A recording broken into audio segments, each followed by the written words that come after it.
Hey guys, Lord Naren White here, the Holy Ghost, the one true God, back with you with the next video in my series reading The Strange Case of Dr. Jekyll and Mr. Hyde by Robert Louis Stevenson.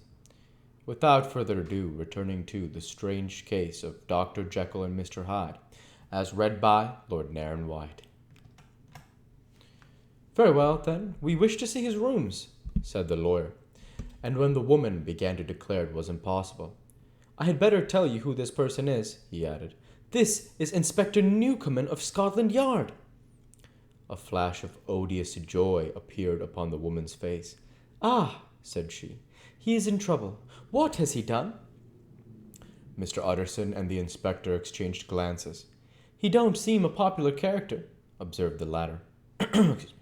"And now, my good woman, just let me and this gentleman have a look about us."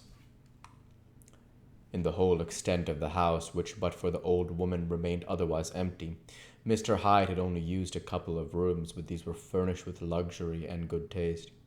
A closet was filled with wine, the plate was of silver, the napery elegant, a good picture hung upon the walls, a gift, as Utterson supposed, from Henry Jekyll, who was much of a connoisseur, and the carpets were of many plies and agreeable in color. At this moment, however, the rooms bore every mark of having been recently and hurriedly ransacked. Clothes lay about the floor, with their pockets inside out. Lock-fast drawers stood open, and on the hearth there lay a pile of grey ashes, as though many papers had been burned. From these embers the inspector disinterred the butt end of a green cheque-book, which had resisted the action of the fire. The other half of the stick was found behind the door, and as this clinched his suspicions, the officer declared himself delighted. A visit to the bank, where several £1,000s were found to be lying to the murderer's credit, completed his gratification. "You may depend on it, sir," he told Mr. Utterson. "I have in my hand. He must have lost his head, or he never would have left the stick, or, above all, burned the cheque-book. Why, money's life to the man.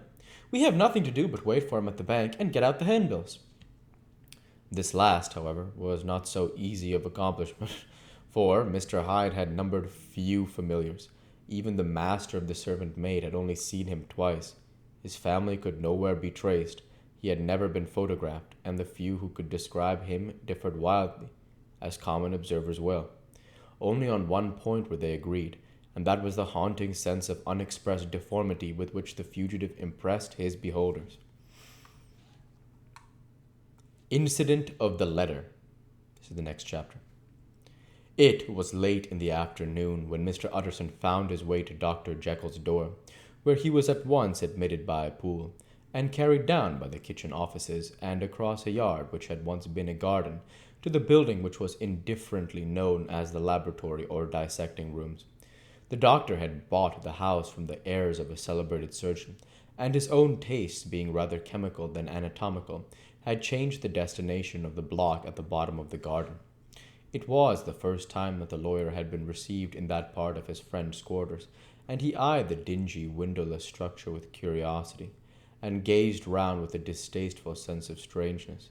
As he crossed the theatre, once crowded with eager students, and now lying gaunt and silent, the tables laden with chemical apparatus, the floor strewn with crates, and littered with packing straw, and the light falling dimly through the foggy cupola.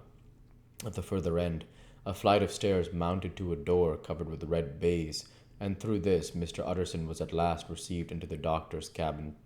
It was a large room fitted round with the glass presses furnished, among other things, with a cheval glass and a business table, and looking out upon the court by 3 dusty windows barred with iron. The fire burned in the grate, a lamp was set lighted on the chimney shelf, for even in the houses a fog began to lie thickly, and there, close up to the warmth, sat Dr. Jekyll, looking deathly sick. He did not rise to meet his visitor, but held out a cold hand and bade him welcome in a changed voice. "And now," said Mr. Utterson, as soon as Poole had left them, "you have heard the news?" The doctor shuddered. "They were crying in the square," he said. "I heard them in my dining-room." "One word," said the lawyer. "Carey was my client, but so are you, and I want to know what I am doing. 1 second. You have not been mad enough to hide this fellow?" "Utterson, I swear to God." cried the doctor. I swear to God I will never set eyes on him again. I bind my honor to you that I am done with him in this world. It is all at an end. And indeed, he does not want my help. You do not know him as I do. He is safe. He is quite safe. Mark my words. He will never be more heard of. The lawyer listened gloomily. He did not like his friend's feverish manner. You seem pretty sure of him, said he. And for your sake, I hope you may be right. If I came to trial, your name might appear. I am quite sure of him, replied Jekyll. I have grounds for certainty that I cannot share with anyone. But there is one thing on which you may advise me. I have received a letter, and I am at a loss whether I should show it to the police. I should like to leave it in your hands. Utterson, you would judge wisely, I am sure. I have so great a trust in you. You fear, I suppose, that it might lead to his detection? Asked the lawyer. No, said the other. I cannot say that I care what becomes of Hyde. I am quite done with it. I was thinking of my own character, which this hateful business has rather exposed. Utterson ruminated a while. He was surprised at his friend's selfishness, and yet relieved by it. Well, said he, at last, let me see the letter. The letter was written in an odd, upright hand and signed Edward Hyde, and it signified briefly enough that the writer's benefactor, Dr. Jekyll, whom he had long so unworthily repaid for 1,000 generosities, need labor under no alarm for his safety, as he had means of escape on which he placed a sure dependence. The lawyer liked this letter well enough. It put a better color on the intimacy than he had looked for, and he blamed himself for some of his past suspicions. Have you the envelope? He asked. I burned it, replied Jekyll, before I thought that what I was about, but it bore no postmark. The note was handed in. Shall I keep this and sleep upon it? Asked Utterson. I wish you to judge for me entirely, was the reply. I have lost confidence in myself. Well, I should consider, returned the lawyer. And now, one word more. It was Hyde who dictated the terms in your will about that disappearance. The doctor seemed seized with a qualm of faintness. He shut his mouth tight and nodded. I knew it, said Utterson. He meant to murder you. You had a fine escape. I have had what is far more to the purpose, returned the doctor solemnly. I have had a lesson. Oh God, Utterson, what a lesson I have had. And he covered his face for a moment with his hands. On his way out, the lawyer stopped and had a word or two with Poole. By the by, said he, there was a letter handed in today. What was the messenger like? But Poole was positive nothing had come except by post, and only circulars by that, he added. This news sent off the visitor with his fears renewed. Plainly, the cabinet had come by the laboratory door, possibly.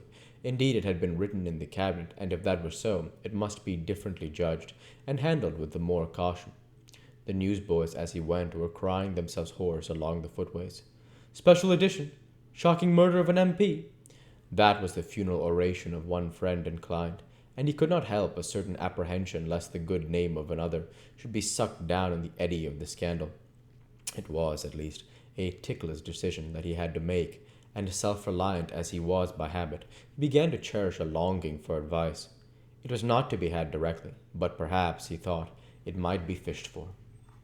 Presently after, he sat on one side of his own hearth with Mr. Guest, his head clerk, upon the other, and midway between, at a nicely calculated distance from the fire, a bottle of a particular old wine that had long dwelt unsunned in the foundations of his house. The fog still slept on the wing above the drowned city, where the lamps glimmered like carbuncles, and through the muffle and smother of these fallen clouds, the procession of the town's life was still rolling in through the great arteries with the sound as of a mighty wind. But the room was gay with firelight. In the bottle the acids were long ago resolved, the imperial dye had softened with time. As the color grows richer in stained windows, and the glow of hot autumn afternoons on hillside vineyards was ready to be set free and to disperse the fogs of London. Insensibly the lawyer melted.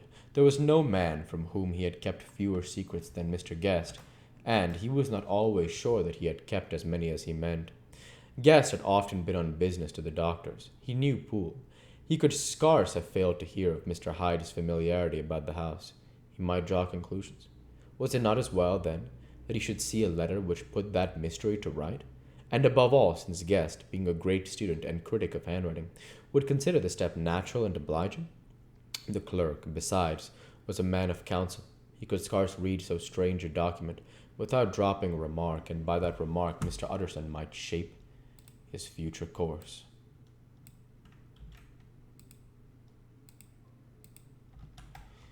We'll go ahead and stop there for this week. As usual, I want to say thank you for watching, and I hope you enjoyed. Please like, comment, and subscribe, as it greatly helps the channel. Light be with you all. Take care, and thanks again.